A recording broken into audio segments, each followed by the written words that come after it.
Salam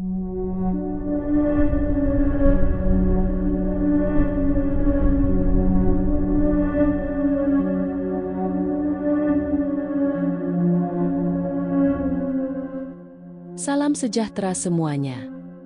Jumpa lagi di channel Cerita Beda Alam.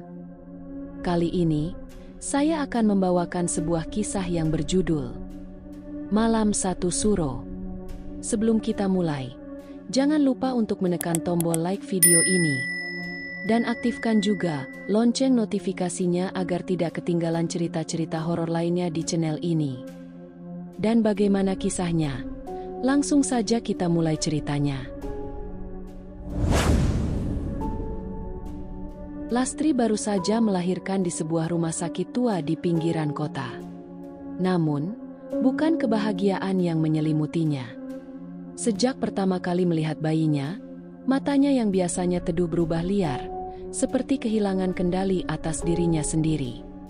Para suster dan dokter mencoba menenangkannya, tapi ia mengamuk, meronta-ronta, menjerit seolah-olah bayi itu bukan miliknya.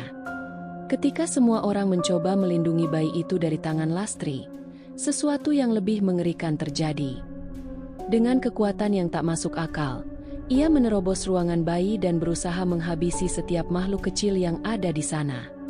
Seseorang berhasil menekan tombol alarm darurat, tetapi terlambat.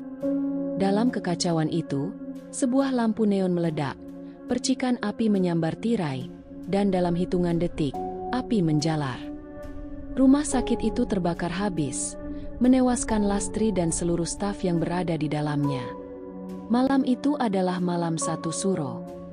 Bertahun-tahun setelah tragedi itu, Bayu dan istrinya, Dinda, memulai kehidupan baru mereka. Bayu, seorang penulis yang tengah terpuruk karena novelnya tak laku, mendapat tawaran dari Om Harjo, pamannya, untuk tinggal di rumah peninggalan keluarga yang berada di desa. Bayu dan Dinda yang tengah menanti kelahiran anak pertama mereka merasa tawaran ini adalah kesempatan baik untuk menenangkan diri dari tekanan hidup di kota. Sesampainya di rumah itu, Dinda merasa ada sesuatu yang aneh. Udara di sekeliling rumah terasa terlalu dingin, meskipun musim panas masih berlangsung. Saat membersihkan rumah, ia menemukan album foto tua. Di dalamnya, ada foto seorang wanita hamil yang tersenyum lembut. Namun, senyuman itu seperti menyimpan kesedihan yang dalam. Wanita itu adalah Lastri. Malamnya, Bayu dan Dinda tidur lebih awal. Namun, di tengah malam, Dinda mendengar suara langkah kaki di lantai bawah. Awalnya ia berpikir itu Bayu, tapi suaminya tidur di sampingnya. Dengan jantung berdegup kencang, ia memberanikan diri melihat ke bawah. Di ruang tamu, seorang wanita berambut panjang berdiri membelakanginya. Tubuhnya tampak bergoyang perlahan. Keesokan harinya, Bayu pergi ke kota untuk bertemu penerbit, meninggalkan Dinda sendirian. Ia memutuskan pergi ke pasar. Di sana, ia melihat banyak orang membeli bunga melati dan hewan untuk disembelih. Seorang penjual tua menatapnya lekat-lekat lalu berbisik, "Malam ini jangan keluar rumah, nak. Malam satu suro bukan untuk manusia." Ketika kembali ke rumah, Dinda mulai mengalami kejadian aneh.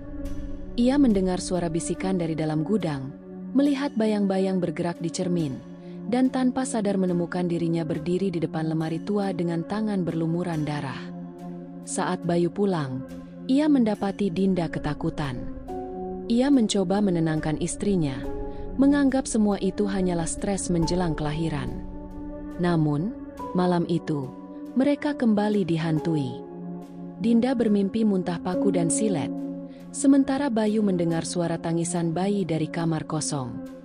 Dinda akhirnya mengalami kontraksi hebat, memaksa Bayu membawanya ke rumah sakit. Satu-satunya rumah sakit yang mereka temukan berada di ujung desa, berdiri megah tapi terasa sunyi. Di sana, Dinda langsung dibawa ke ruang persalinan, sementara Bayu diminta mengurus administrasi. Ketika Bayu kembali, sesuatu terasa aneh. Rumah sakit yang tadi tampak normal kini terlihat seperti bangunan kosong yang terbengkalai. Bau anyir menyengat hidungnya. Ia berlari ke ruang persalinan, tetapi ruangan itu kosong. Tempat tidur berdebu, noda darah kering menempel di dinding, dan alat-alat medis tampak berkarat. Sementara itu, Dinda masih berada di dalam rumah sakit yang tampak normal di matanya. Ia bertemu dokter dan perawat yang tampaknya manusia, namun mata mereka hitam legam.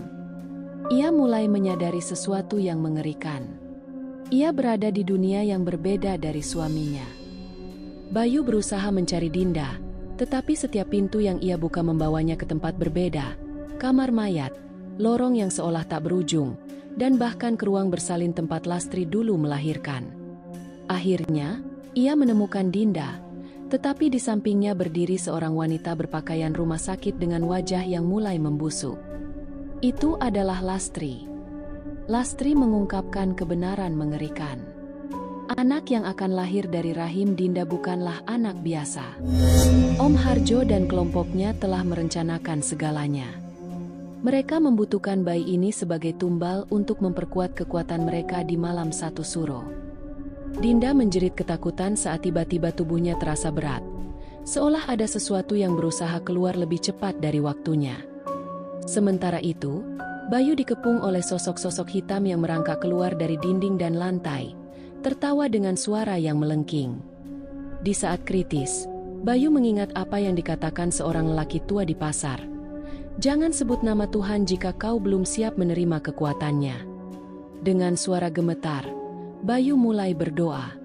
Ruangan tiba-tiba bergetar, cahaya putih menyilaukan muncul, dan semua makhluk menyeramkan itu menghilang satu persatu.